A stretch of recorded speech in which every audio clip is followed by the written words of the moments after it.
నమస్కారం. మీరు చూస్తున్నది స్కై న్యూస్ తెలుగు. అంతర్జాతీయ యోగా దినోత్సవం సందర్భంగా విజయనగరం పట్టణం యోగామయమైంది. రాష్ట్ర ప్రభుత్వం ప్రతిష్టాత్మకంగా నిర్వహించిన యోగాంధ్ర 2026 ముగింపు కార్యక్రమంలో భాగంగా అంబేద్కర్ జంక్షన్ వద్ద వేలాది మంది పాల్గొని యోగాసనాలు చేశారు.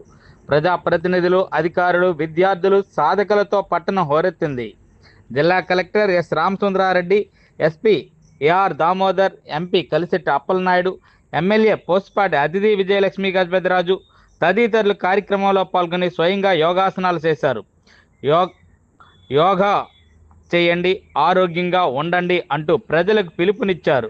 ఈ సందర్భంగా మాట్లాడిన జిల్లా కలెక్టర్ రామచంద్రారెడ్డి, ఆరోగ్య ఆనంద ఆంధ్రప్రదేశ్ లక్ష్యంగా ముఖ్యమంత్రి యోగాంధ్ర కార్యక్రమాన్ని ప్రారంభించారని తెలిపారు. రోజు కనీసం 10 నిమిషాలు యోగా కేటాయించాలని సూచించారు. యోగాంధ్ర కార్యక్రమానికి జిల్లాలో విశేష స్పందన లభించిందని చెప్పారు. జిల్లా ఎస్పీ దామోదర్ మాట్లాడుతూ ఆరోగ్యంతో పాటు క్రమశిక్షణ కూడా ఎంతో అవసరమన్నారు. యువత మత్తు పదార్థాలకు దూరంగా ఉండాలని సూచించారు. ఎంపీ కలిశెట్టి అప్పలనాయుడు మాట్లాడుతూ భారతీయ సంస్కృతిలో యోగా ఒక భాగమని తెలిపారు. ఎమ్మెల్యే అతిథి విజయలక్ష్మి గజపతిరాజు పాఠశాల నుంచే యోగాను ప్రోత్సహించవలసిన అవసరం ఉందన్నారు. యోగాంధ్ర కార్యక్రమంలో సేవలందించిన యోగా గురువులను జిల్లా యంత్రాంగం ఘనంగా సన్మానించింది. భారీ సంఖ్యలో అధికారులు, ఉద్యోగులు, విద్యార్థులు, ప్రజలు పాల్గొన్నారు.